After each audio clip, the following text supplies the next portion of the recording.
has to be equal to the Joneses. Not just me. Joneses need a little less. We just got to leverage it out a bit. But I feel optimistic. I see so many young people. Look at this. I mean, young people today are excited about it, and they're passionate. They want to come and they want to do things, and they do it. We get free help offers all the time at Network. We can't even house them. They'll come. I'll sit anywhere. Just let me help. Let me be part of it. And we say, come. And that's it. And we have to foster that. And people, maybe you can't help today. You do something else. We get a lot of phone calls like that. Maybe you could, a lot of people are homebound and they do our emails for us. Maybe that's what you do today while the people with legs use the legs, while the people with voices use the voices. Everyone has a role. And if we all remember every day, see, it's not a project.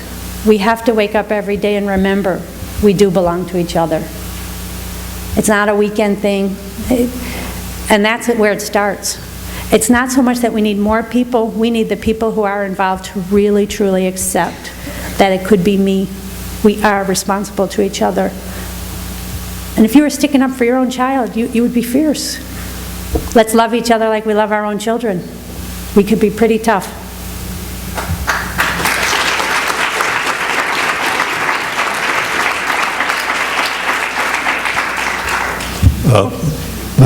There's a parallel group here in the state of Illinois that's has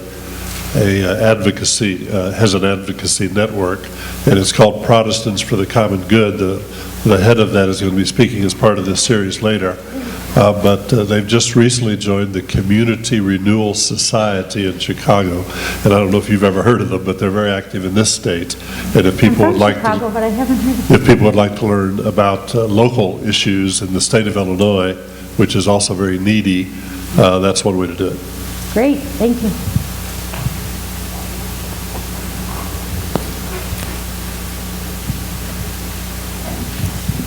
I don't mean to box you in the corner, but although I think the bishops may be doing it again, on the immigration reform issue, can you talk about how you're trying to dance around the issue of essentially the comprehensive reform agenda that's been put forward, and the bishops failing to endorse it because it defines families as including gay and lesbians? Sure. In activism, like in anything else, you have to choose your battles. And you could go at the bishops or anybody, saying that that's not family. How a lot of the people in the activist community is we're pushing for long-term partners and families. So we're not asking for a redefining of families. We're asking for people to be able to bring long-term partners in too. This is the activist coalition. Now the Catholic sisters are not leading this on the UAFTA. We simply wouldn't do that. But being okay with long-term partners and families coming is a compromise. And that's what, like you said, boxing someone into a corner, that's the key to legislative advocacy, is not boxing people into a corner. Give them a way out. Give them a way to do the right thing. We have to ask people, okay, fine, it offends your definition of family. Well, then let's have families and long-term relationships, because those are just as vital, however you define them here in America. But yeah, sometimes you have to suck it up a little to win the end cause. You have to play a little bit with the words, and the non-Catholics will take the lead in this. It's the truth.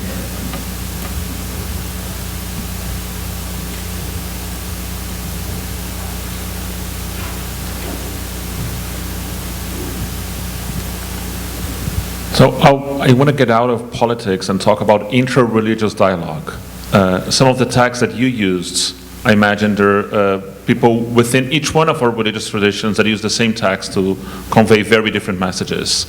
Is it important to have that conversation about a progressive reading within our denominations, or is it more important to be out to the public and being the political activism that you talk about? What is the importance of that intra-religious dialogue?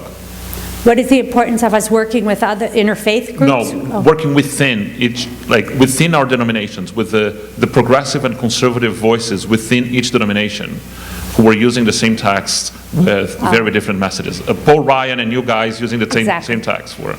Oh, that's vital. I think it is vital. I mean, I think if we handled things privately, we wouldn't need to go public. I mean, that's a reality. If you listen to each other on the home fronts, it doesn't become a big political issue. But the reality is it is a political issue right now, and it has to be addressed from both ends. And I think that most people would be more than willing to sit down and discuss their views. The problem is, it doesn't work very often. You know, people think they're right. And the problem is when we think we're right, we tend to be less open to hearing other people's opinions that are different than ours. You know, Martin Luther King said the definition of compassion is when I can take advice and accept that my enemy is right. Something like that. But you get the idea. I'm plagiarizing. Or I'm going to be sued for slander. But I hear your point. If we could bring harmony within our own church, that would make it a lot easier to bring harmony within the world. And it's a point well taken.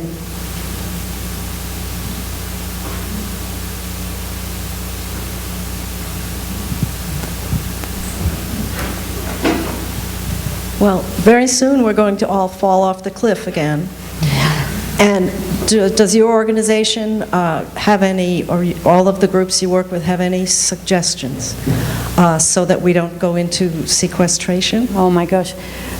That's crazy. I mean, we seem to be a Congress who just delays the inevitable, and that's become a pattern. And it's an easy fix, but it's not a fix. Again, on our website, we do quite a bit with the budget and the economy. Anyone who is, the Coalition on Human Needs is a fabulous, and it would just be coalitiononhumanneeds.org or chn.org, or domestichumanneeds.org.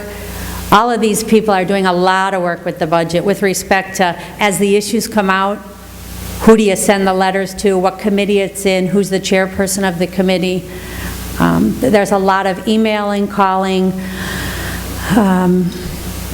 I think there was a flash mob dance in D.C. last week for the VAWA funding.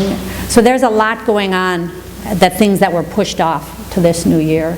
So you just have to get online, and I recommend everyone play a part in that because it's your money and it's going nowhere yet. You know, a bigger issue in the long term is global warming, and nobody's, you know, the poor is going to really take a beating on that one. Yeah. Also, your thing about keeping up with the Joneses, I always like the saying about keeping upset with the Joneses. Amen. But global warming too. Barack Obama said that in his inaugural address. When was the last time you heard that? So it is becoming, of course it took a hurricane, an earthquake, and how much more for us to finally look at it, but it's damaging our planet, and you can be sure anything that hurts us hurts the poor 10 times worse. Thank you so much. Sister Mary Ellen is willing to stick around for a while afterwards for further conversation. Thank you so much.